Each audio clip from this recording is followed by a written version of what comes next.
Here's a rundown of the toolbar, the drawing tools in Flash that we'll be using. We'll start at the beginning. We might skip over a few, maybe one or two, and I'll explain why as we go along. The first one is the selection tool. So right now we just have our square from before, from our previous video. So selection tool is sort of what it sounds like. It's a way to select objects. Notice how if I just select the fill, it separates from the stroke. Just by going to it and selecting it, in which case I could draw a box around it and select both in order to move it. So that's just a way of selecting objects. The next one is the sub-selection tool. Similar to the selection tool, but it allows us to select subparts of an object, meaning with our square here, we could grab this corner and sort of manipulate it in a certain way, or grab this corner and manipulate it in another way. The next tool is the free transform tool. So we use that for scaling and rotating objects. So if I select it and go to my object, again you can just move it much like the selection tool. If I go to this right corner, I get a little circular arrow. I can left click and rotate the object. I can also go to about the middle and I can sort of create a skew where the bottom is staying the same and the top moves. And I can do that down here as well. Sort of have to find the spot with your mouse where it works. You could also do that on the sides, etc. On this tool we also have a little black triangle or arrow here, which means there's another sort of form. It's the gradient transform tool. That's a way to transform the gradients. At this point we don't actually have any, but gradient is just a form of blending with color, so you can sort of play with those functions. But the next one is the 3D rotation tool. We'll skip over that one because we're going to be animating in 2D. But that's basically a way similar to what I was just showing you, where you can adjust things on the X and Y axes, but also the Z axis, which is sort of the idea of forwards and backwards. The next is the lasso tool. That's like the selection tool, but notice how when I had the selection tool I could only draw a box around objects. Lasso tool is like that, but it allows you to draw non-squared shapes around objects to select them, which comes in handy when you have sort of a busy layer where you need to sort of finely select something. So you just draw a box around it, like so. Next is the pen tool. Pen tool is quite handy. You can create a point and then a point next to it, and then sort of playing with the X and Y axes, you can create sort of a curved line that heads in various directions. And then as soon as you release it, it locks in, creates these anchors, and then you can select another point or another point and then continue sort of play with these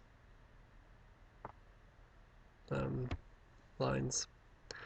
It also has a little black triangle, so you can add anchor points, you can delete anchor points, you can convert anchor points. So it's just ways of manipulating those anchor points with the tool. Next is the text tool, and that's just a way to create text. So you left click and you're able to type. You can select your font over here in properties, and you can select the size as well in properties. That's true of all the tools. Every time you click on it, sort of different properties might show up that you can further edit and alter. Next is our line tool, which is a way to draw lines.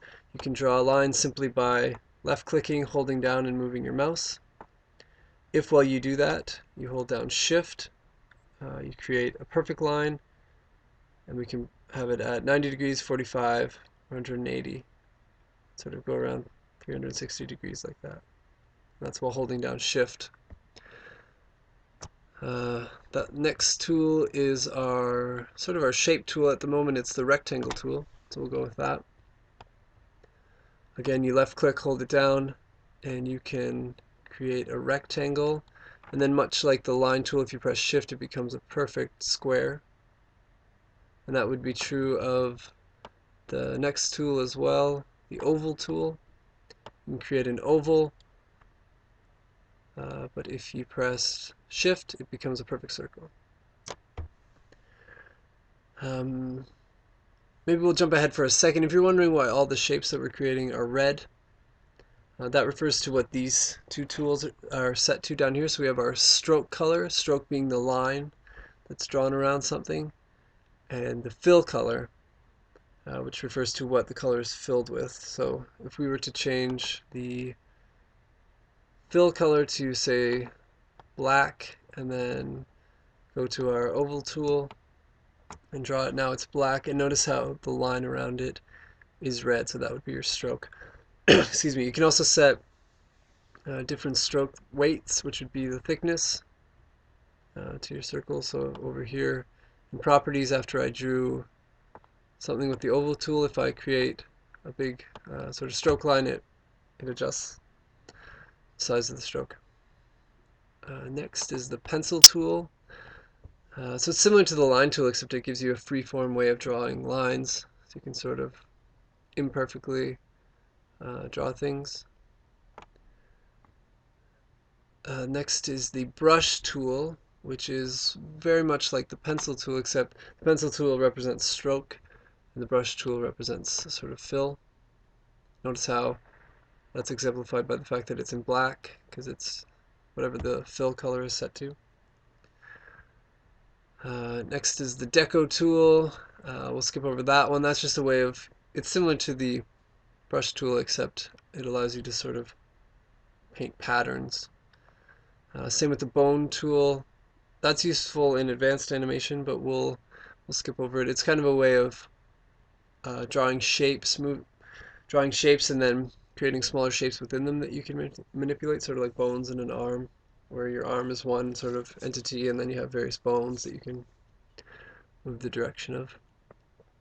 Next is the ink bottle tool. So that's a way of changing the color of fills. So that's what it's set to now. Sorry, I'll state that again. That's the way of changing the color of strokes. So if I changed this to black and then clicked on this, which is a stroke, it changes. The opposite of that would be the paint bucket tool, which is where I can change the fill of something. So right now the fill is set to black. I can click on these fills and change it. Next is the eyedropper tool. That's a way of grabbing colors from any of the elements in your animation, which is quite useful when you're using color palettes.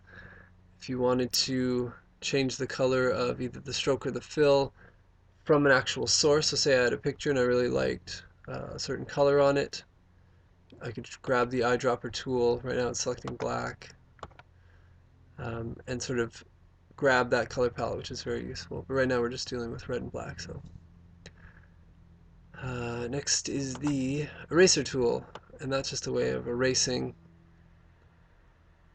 anything that your eraser runs through. You can also change the size of it down here. It could be larger circles, smaller circles, larger squares, smaller squares, depending on how or what you want to erase.